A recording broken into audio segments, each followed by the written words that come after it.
Yeah, I can't argue that. In fact, I'm in the middle of a 30 to 50 hearing right now. Come on.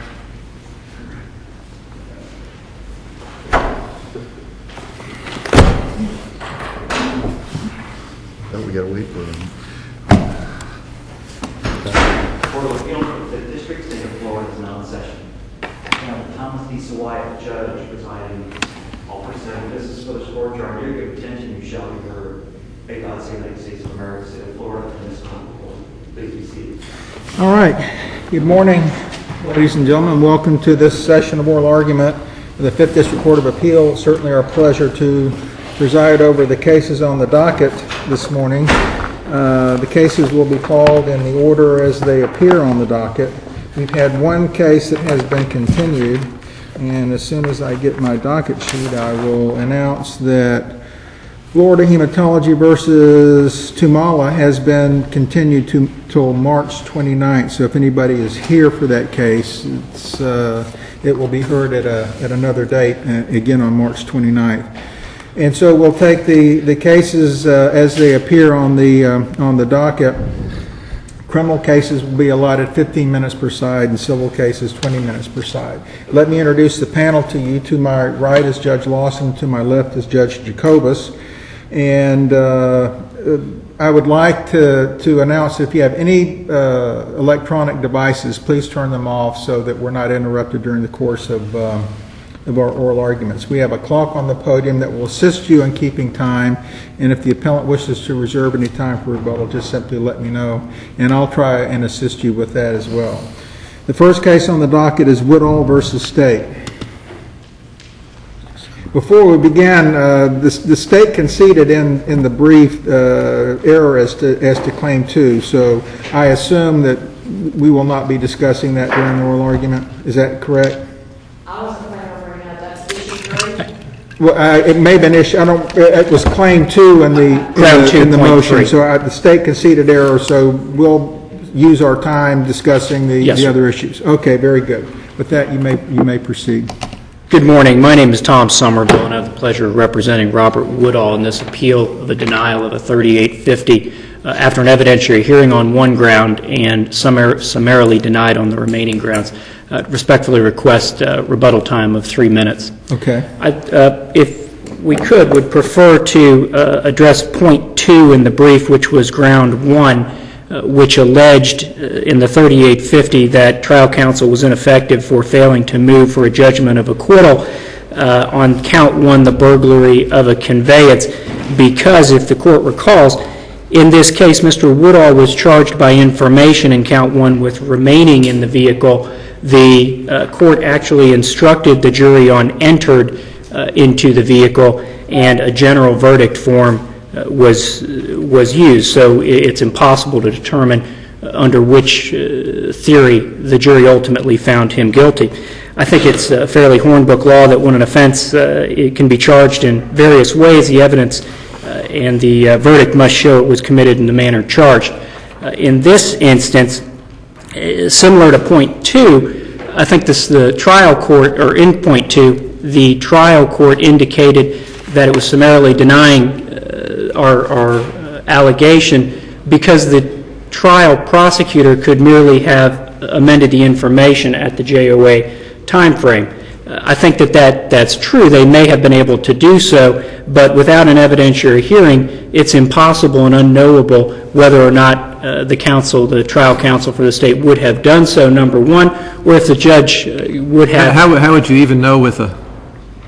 I'm sorry? How would you even know with an evidentiary hearing? I'm assuming they'd say, in hindsight, well, of course we would, but I don't know that would... I think they'd be saying they would, right? Yeah. Yes, sir. I think that they probably would, but at the same time, I think that an evidentiary hearing is required there, which brings us to point 5 on our appeal, which is ground 4, that trial counsel was ineffective for failing to address this at the new trial, on a motion for new trial, because at that point, the State attorney would have been unable to amend the information. Now, certainly trial counsel couldn't have laid in wait and just decided not to raise it at the JOA, but after his client being found guilty, certainly should have reviewed the file more, come to the determination that a new trial motion would likely be granted because of this problem between how the case was charged versus how it was instructed. We've cited a number of cases in our brief that address this issue. First of all, James v. State, which is a Florida Supreme Court case, that was actually an aggravated battery case where, of course, aggravated battery can be charged in two different manners, great bodily harm or deadly weapon. In James, the case was charged as great bodily harm. The jury instruction gave both options, and the verdict form allowed the jury to find on either. So essentially what happened in that case is the jury found the defendant guilty on a theory that was not charged in the information, and the Florida Supreme Court found that that was improper. There's a number of other cases that we've cited, but the holding is that it's a fundamental violation of due process to convict someone of an offense not charged. And that's essentially what happened in Mr. Woodall's case as to count one, the burglary of a conveyance, because of the remaining in versus entered issue. Similar to that, on point 6 of our appeal,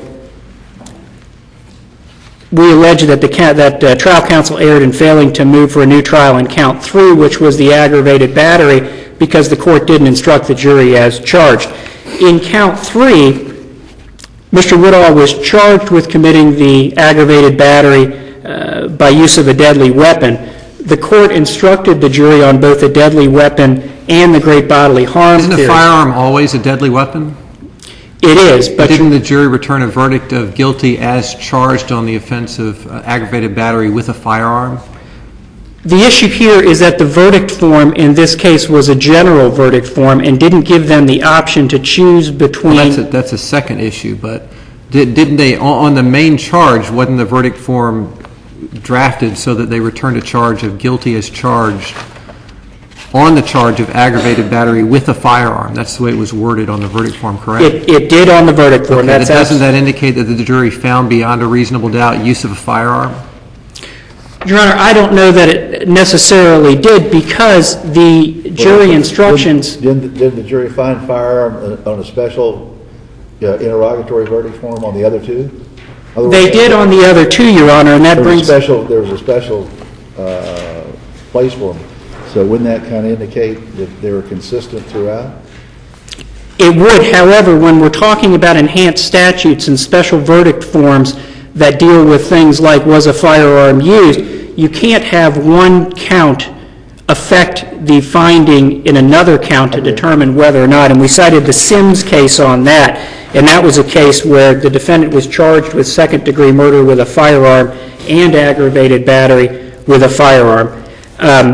It was another inartfully drafted information in that in count 1 he was charged with, quote, shooting, and in count 2... Maybe I'm confused, because I thought there were special findings relating to discharge of the firearm with regard to count 3 as well. There was, Your Honor, but there's a significant problem with that special verdict form in that it never gave the jury the option of finding that there wasn't a firearm. That special verdict... Well, if they had already found that the defendant was guilty as charged of the crime of aggravated battery with a firearm, they only get to the special verdict forms if they find a return of a guilty verdict on that. So they've already found the firearm.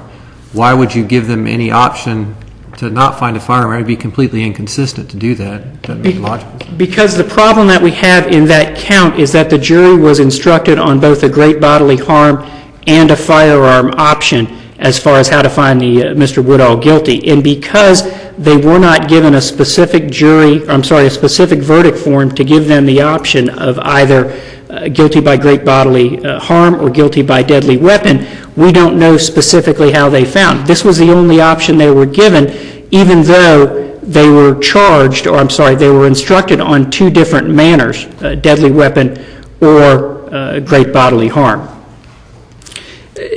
And back to that Sims issue.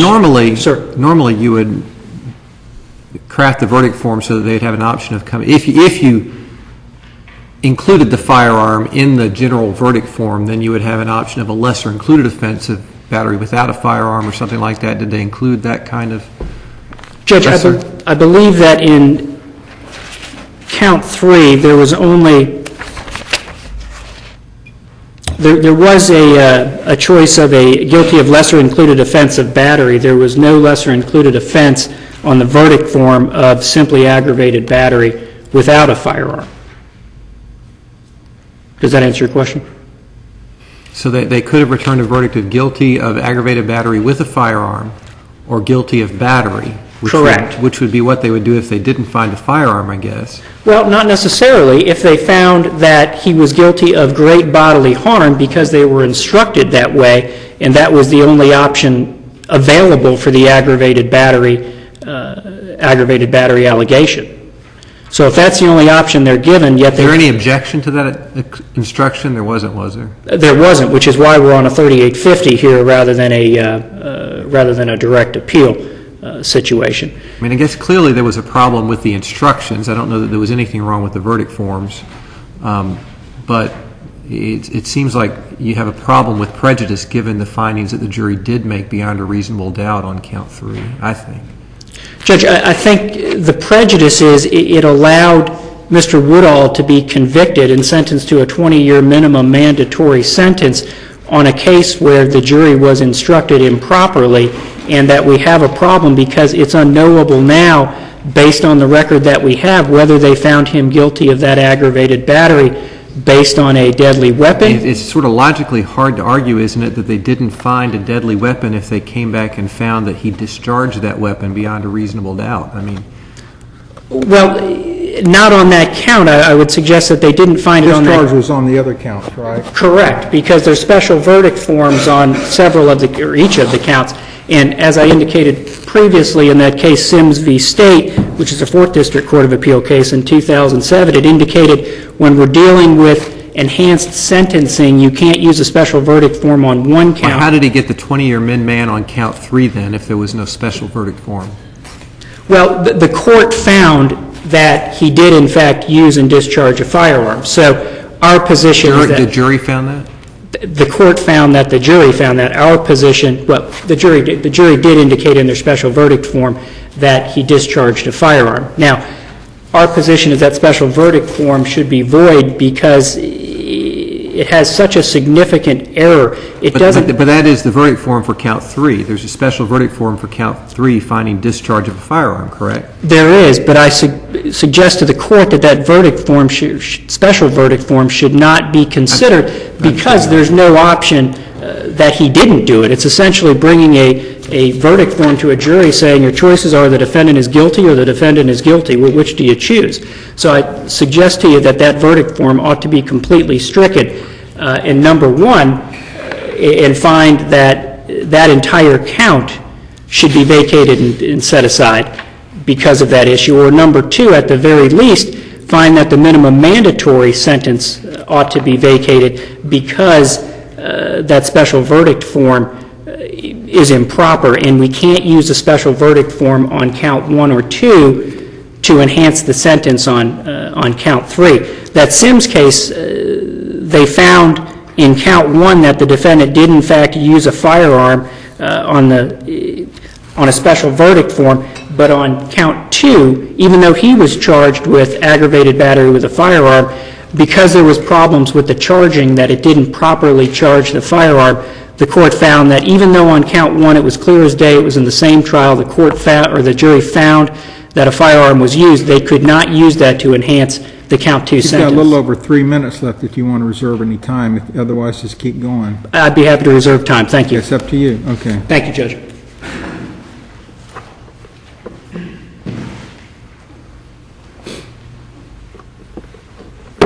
May it please the Court, Robin Compton, Assistant Attorney General representing the state of Florida. First thing I just want to point out is appellant never addresses my procedural bar arguments on issues 4, 5, and 6. He raised these issues in a state habeas petition filed with this court and made all these same arguments on the jury instructions on count 1 and 3 as well as the defective verdict form. And this court had initially denied without prejudice for him to raise it in the 3850, but he filed a motion for rehearing / clarification and argued it's fundamental error, it can be raised in terms of ineffective assistance of appellate counsel. And this court granted the motion for rehearing and withdrew its opinion and then denied it in full. So it's the state's argument that these issues have already been considered by this court and rejected, and it's law of the case. Moving on to issue 2, they say there's no such thing as a perfect trial. Well, I don't think this is any different in this case. I don't think he got a perfect trial, but he did get a fair trial, and he presented his defense. Again, we're on collateral review, and his burden is a lot higher, and it's different than just on direct appeal. He's got to show prejudice, and he can't show that here because... Isn't there case law saying that it's fundamental error to convict of remaining in burglary where there's no evidence of an invited entry? Yes, but here, like I said, there's a difference because we're on collateral review, and he's arguing ineffective assistance of counsel for not arguing the motion for judgment of acquittal. So he still has to show prejudice. If it is fundamental error, then I guess you're suggesting that we were wrong in denying habeas relief as to that count. Well, on issue point 2, he didn't really raise it in terms of he only raised it in terms of the jury instruction. He didn't raise it in terms of you can't be convicted of a count that you weren't charged with. Here, they were all proceeding on the same theory of entering. And, you know, if counsel would have done all of the things that he claims he should have done, he should have objected, filed a motion for judgment of acquittal, new trial, any of those things, if he would have done it, this would have been fixed back then. And now to wait until the last minute and, you know, years later after the trial's over, the state's kind of sandbagged with this, and it's clear that nobody read the information. The judge didn't read it, the state didn't read it, the defense attorney didn't read it, but it wouldn't have changed his defense at all. His defense, and he doesn't argue that he was prejudiced or hampered in his defense or embarrassed in the preparation. All of that would have been the same. Again, like I said, it's our position that it's collateral review. He's got a lot higher burden that he's got to establish, and he just hasn't done it. He was convicted. He wasn't convicted of a crime he wasn't charged with. He just got instructed on a different crime that he wasn't charged with. He was charged with burglary with a battery, and he got convicted of burglary with a battery. So if there are no further questions, I'm going to rely on my brief on the remaining issues. And, one other thing. If you're inclined to reverse on any of the claims that were summary denied, we'd ask for remand for an evidentiary hearing to hear what counsel has to say. Thank you. We'd ask that you affirm. Okay.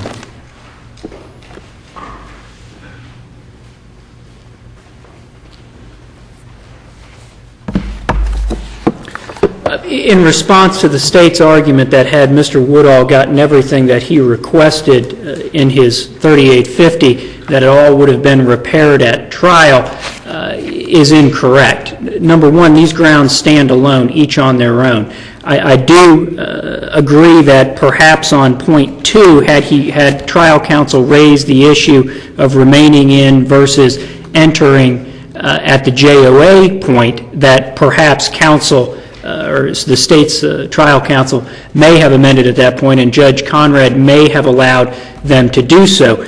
But at point 5 of our appeal, ground 4, we indicated that counsel was ineffective for not addressing it at the new trial level, which at that point, of course, the government would not have been able to amend the charge at all. We made the same allegation in point 6, I believe ground 5, where the trial counsel failed to file a motion for new trial on the issue about the aggravated battery being wrongly charged. So I think that that's incorrect, that had Mr. Woodall received everything that he asked for, then he would have had the perfect trial. That's not the words, but a better trial. I think it's interesting in this case that it seems that the state has conceded to deficient performance on almost every ground, other than I think the sleeping juror and perhaps the minimum mandatory issue. This case, when you look at it, is replete with errors. Trial counsel was well below an appropriate performance in this case. And I think this is one of those fairly rare cases where if you look at the matter cumulatively, it's clear that Mr. Woodall was not granted effective assistance of counsel and that his prejudice is evident by each of these grounds. It seems that on each and every count that we dealt with or that went to trial, on each one there was a problem. Whether it was the charging document versus the instructions versus the verdict form, and as to count 2, it was so bad that the state has conceded that everyone allowed a completely improper lesser and this gentleman to be sentenced to a 10-year minimum mandatory on a count that wasn't appropriate. Yeah, just because they concede on one error doesn't necessarily mean we have to find error in the others. I mean, that's not even a logical argument. I agree that you don't have to find it on the other grounds, but I would suggest in our cumulative point on appeal that based on all of the issues in this trial that it is clear that he was not granted a fair trial. I'd like to address briefly our ground on point 7 where Mr. Woodall was initially sentenced to 20 years minimum mandatory. His counsel filed a motion to correct that sentence, got it down to a 3-year minimum mandatory, and for some reason the Department of Corrections has continued to indicate that this is a 20-year sentence with a 3-year minimum mandatory. I understand my time's up. If you look at the entire sentencing, it's clear the judge intended a 3-year sentence. Thank you for your time. Thank you.